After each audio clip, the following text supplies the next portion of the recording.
ఆంధ్రప్రదేశ్ ఎన్నికల్లో ఏం జరగబోతుంది రాబోయేటువంటి రోజుల్లో అనే దాని మీద ప్రిడిక్షన్ చేసేటువంటి వాళ్ళు అనేక మంది ఉన్నారు. అయితే వాళ్ళలో ప్రముఖంగా మనకి ప్రొఫెసర్ నాగేశ్వర్ అలాగే ప్రశాంత్ కిషోర్ కనిపిస్తున్నారు. గతంలో లగడపాటి రాజగోపాల్ కూడా కనిపించేవాళ్ళు. అప్పట్లో ఆయన్ని ఆంధ్ర ఆక్టోపస్ అనేవాళ్ళు. ఇప్పుడు తెలంగాణ ఆక్టోపస్ తెలుగు రాష్ట్రాల మీద రివ్యూ చేస్తూ ఉన్నారు ప్రొఫెసర్ నాగేశ్వర్. అలాగే భారతదేశ రాజకీయాల మీద ప్రశాంత్ కిషోర్ రివ్యూ చేస్తూ ఉన్నారు.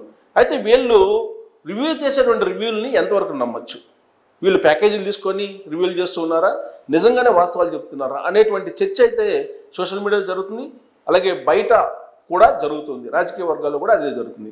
అసలు ఇప్పుడు ప్రశాంత్ కిషోర్ అలాగే ప్రొఫెసర్ నాగేశ్వర్ వీళ్ళిద్దరిలో చెప్పే దాంట్లో ఎవరిది మనం కొంచెం బెంచ్ మార్క్ తీసుకోవచ్చు, ఎవరిది నమ్మే అవకాశం ఉంది అనే దాని మీద విశ్లేషణ చేసుకునేటువంటి ప్రయత్నం చేద్దాం. వాళ్ళిద్దరి గురించి అసలు ఒకసారి చూద్దాం. వాళ్ళిద్దరు ప్రొఫైల్ చూస్తే కనుక ఆల్మోస్ట్ వాళ్ళిద్దరిలో ఎవరిని నమ్మొచ్చు అనేటువంటి అభిప్రాయానికి మీరు రావచ్చు.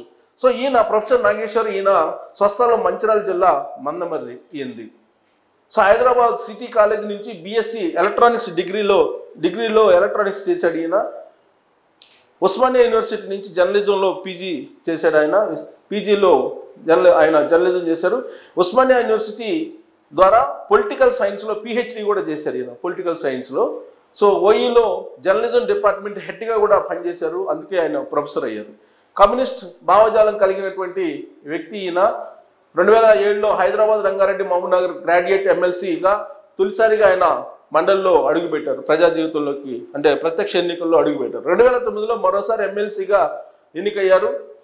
ఎమ్మెల్సీగా ప్రశ్నలు అడగడానికి డబ్బులు తీసుకున్నారనేటువంటి ఆరోపణలు ఈయన మీద ప్రధానంగా ఉన్నాయి. ప్రొఫెసర్ నాగేశ్వర్ మీద చాలా చాలా బలంగా వినిపించాయి. మండలిలో ఏదైనా సరే ప్రజా సమస్యలను ప్రశ్నలు అడగడానికి డబ్బులు డిమాండ్ చేస్తున్నాడు అనేటువంటి ఆరోపణలు ఆయన్ని బాగా చుట్టుముట్టాయి. హాన్స్ ఇండియా ఇంగ్లీష్ డైలీ ఎడిటర్గా కూడా పనిచేశారు ఆయన. గతంలో హెచ్ఎంటీవీ ఎడిటర్ ఇన్ చీఫ్గా కూడా చేశారు.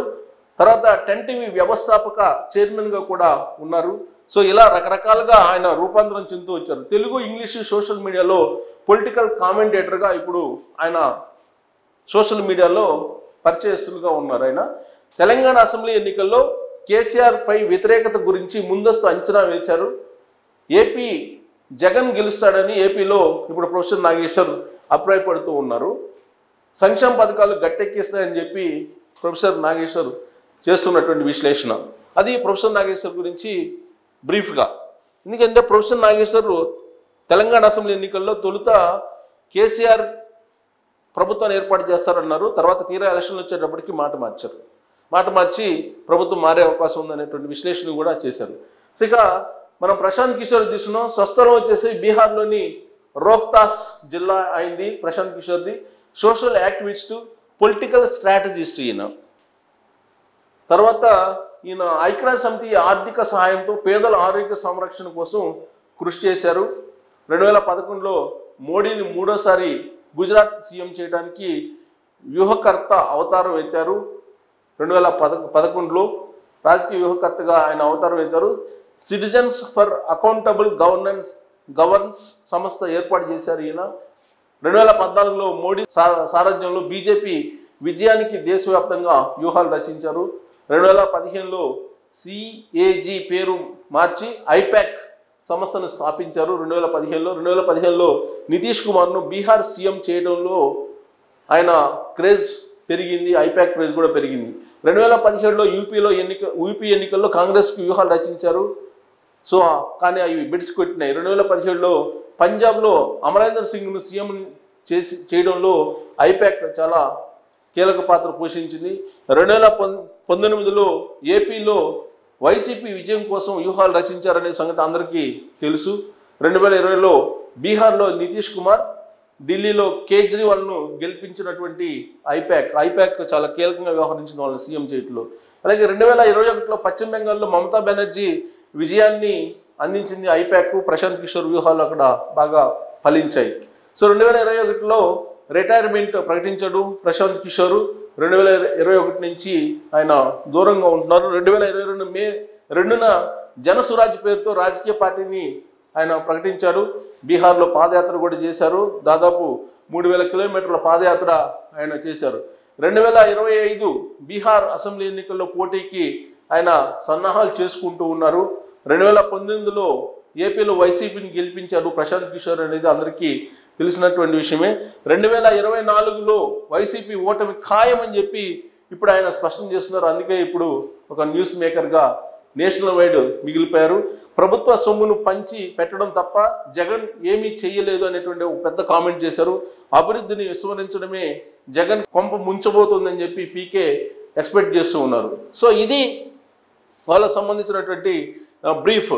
వీళ్ళిద్దరిలో ఎవరు చెప్పింది కరెక్ట్ అవుతుంది అనేటువంటి ఒక విశ్లేషణ కనుక చేసుకుంటే ప్రశాంత్ కిషోర్ అనేక సందర్భాల్లో అన్ని రాష్ట్రాల్లో, బీహార్లో కానీ లేదా ఉత్తరప్రదేశ్లో కానీ లేదా 2014లో నరేంద్ర మోడీని గెలిపించడంలో కానీ 2019లో జగన్మోహన్ రెడ్డిని గెలిపించడంలో కానీ ఇవన్నీ కూడా ఆయనకి చాలా పెద్ద ప్లస్ పాయింట్స్గా కనిపిస్తున్నాయి. దాదాపు ప్రశాంత్ కిషోర్ వేసేటువంటి అంచనాలే దాదాపుగా కరెక్ట్ అయ్యేటువంటి పరిస్థితి, 1-2 సందర్భాలు తప్ప. సరే, గుజరాత్లో కూడా నరేంద్ర మోడీ అక్కడ 2011లో ఉపయోగించుకున్నారు ఆయన్ని రాజకీయ వ్యూహకర్తగా కూడా. ఆయన ప్రొఫైల్ చాలా పెద్దది, ప్లస్ సెఫాలజిస్ట్గా ఆయనకంటూ ఒక ప్రత్యేకమైనటువంటి పేరుంది, అంచనాలు కూడా ఉన్నాయి ఆయన మీద.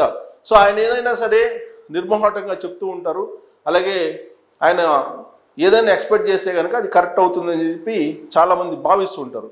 అయితే ప్రొఫెసర్ నాగేశ్వర్ మీద ఈ మధ్యకాలంలో అనేకమైనటువంటి విమర్శలు వస్తూ ఉన్నాయి. వైఎస్ఆర్ కాంగ్రెస్ పార్టీ నుంచి ఆయన ప్యాకేజ్ ఏదో భారీగా తీసుకొని ఆ పార్టీకి అనుకూలంగా విశ్లేషణ చేస్తూ ఉన్నారు అనేది.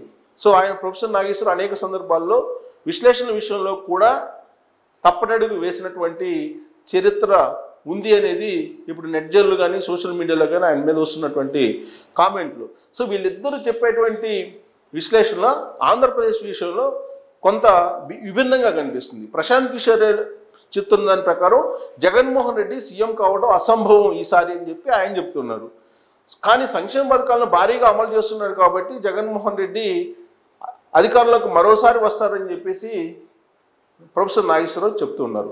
అయితే ఇక్కడ ఆంధ్రప్రదేశ్ భౌగోళికంగా కానీ, ఆంధ్రప్రదేశ్లో సామాజికంగా కానీ, ఆంధ్రప్రదేశ్లో ఉండే క్షేత్రస్థాయిలో కానీ బాగా అధ్యయనం చేసినటువంటి సెఫాలజిస్ట్ ప్రశాంత్ కిషోర్. ఎందుకంటే 2019లో జగన్మోహన్ రెడ్డిని గెలిపించడానికి ఎన్ని రకాల ప్రయోగాలు చేశారో అన్ని ఆంధ్రప్రదేశ్ మీద చేశారు. ప్రొఫెసర్ నాగేశ్వర్ దూరం నుంచి చూస్తున్నారు ఆంధ్రప్రదేశ్ని. అక్కడ క్షేత్రస్థాయిలో ఉండేటువంటి పరిస్థితులు పూర్తిగా ఆయనకి అవగాహన ఉండేటువంటి ఛాన్సెస్ పెద్దగా ఉండవు అనేది మనం భావించడానికి అవకాశం ఉంది. అందుకే ప్రొఫెసర్ నాగేశ్వర్ విశ్లేషణల మీద కానీ, ప్రొఫెసర్ నాగేశ్వర్ మండలిలో ఆయన ఎప్పుడైతే ప్రజా సమస్యల మీద ప్రశ్నించడానికి డబ్బులు అడిగారనే ఆరోపణలు ఎదుర్కొన్నారో ఆ రోజు నుంచి ఆయన విశ్లేషణలను కానీ, ఆయన చేసేటువంటి అభిప్రాయాలను కానీ, చెప్పేటువంటి మాటలను కానీ వినేటువంటి పరిస్థితుల్లో సోషల్ మీడియా లేదు అనేది. తాజాగా జరిగినటువంటి తెలంగాణ అసెంబ్లీ ఎన్నికల్లో కూడా టీఆర్ఎస్ గెలుస్తుందని చెప్పి తొలి రోజుల్లో చెప్పారు. ఆ తర్వాత తీరా ఎగ్జిట్ పోల్స్ వచ్చే నాటికి మొత్తం మార్చేసి ఆయన ప్రభుత్వం మారే అవకాశం ఉందని చెప్పి ఆయన చెప్పారు. అనేక సందర్భాల్లో ఆయన చెప్పినవి కరెక్ట్ కాలేదనేది సోషల్ మీడియాలో ఆయన మీద వస్తున్నటువంటి కామెంట్స్. ఆయన మీద అనేక ఆరోపణలు కూడా ఉన్నాయి. అయితే ప్రశాంత్ కిషోర్ విషయంలో చాలా క్లియర్గా ప్రశాంత్ కిషోర్ డబ్బులు తీసుకొనే రాజకీయ వ్యూహాలని అందిస్తూ ఉంటాడు రాజకీయ పార్టీలకు అనేది ఆయనకి ఓపెన్గా స్పష్టంగా ఉంది. కాబట్టి ప్రశాంత్ కిషోర్ ఒక సెఫాలజిస్ట్గా, ఒక రాజకీయ వ్యూహకర్తగా ప్యాకేజ్ తీసుకొని మొత్తం చెప్తూ ఉంటారు అభిప్రాయాలు కానీ, వ్యూహాలను కానీ. అదే నాగేశ్వరరావు తెర వెనుక కిక్ బ్యాక్స్ని తీసుకుంటారు అనేది ఇప్పుడు తాజాగా ఆయన మీద ఉన్నటువంటి ఆరోపణలు. సో వీళ్ళిద్దరు చెప్తున్నటువంటి అభిప్రాయాల్లో ఏది కరెక్టు ఏపీ విషయంలో అనే దాని మీద నేను ఒక హింట్ ఇస్తాను. దాన్ని బట్టి మీరు ఎక్స్పెక్ట్ చేయొచ్చు ఎవరు చెప్పి నిజం కాబోతుంది అనేది. ప్రొఫెసర్ నాగేశ్వర్ బేసిక్గా ఆయన కమ్యూనిస్ట్ భావజాలం కలిగినటువంటి లీడరు. ఆయన ఇప్పుడు ఆంధ్రప్రదేశ్లో బీజేపీ, జనసేన, తెలుగుదేశం పార్టీ పొత్తు ఉంది కాబట్టి ఆ పొత్తుని వ్యతిరేకిస్తూ ఉంటాడు ఆయన భావజాలం పరంగా చూస్తే. అందుకే ఆయన ఇప్పుడు వ్యతిరేకంగా చెప్తున్నారా అనేటువంటి ఒక అపవాదు కూడా ఆయన మీద ఉంది. అదే ప్రశాంత్ కిషోర్ విషయంలో అయితే అలాంటి భావజాలాలు ఏమీ ఉండవు. ఆయన రాజకీయ వ్యూహకర్తగానే వ్యవహరిస్తూ ఉంటాడు. సో ప్రొఫెసర్ నాగేశ్వర్ కమ్యూనిస్టు భావజాలం కాబట్టి నరేంద్ర మోడీని వ్యతిరేకిస్తూ ఉంటారు, బీజేపీని వ్యతిరేకిస్తూ ఉంటారు. ఆ యాంగిల్లో చూస్తూ మరోసారి జగన్మోహన్ రెడ్డి అధికారంలోకి వచ్చే అవకాశం ఉందని చెప్పి ప్రొఫెసర్ నాగేశ్వర్ చెప్తున్నారా విశ్లేషణలు అనే దాని మీద కొన్న భిన్నాభిప్రాయాలు కూడా ఉన్నాయి. ఆయన మీద కొన్ని అనుమానాలు, ఆయన విశ్లేషణల మీద కూడా రకరకాల అపోహలు ఉన్నాయి.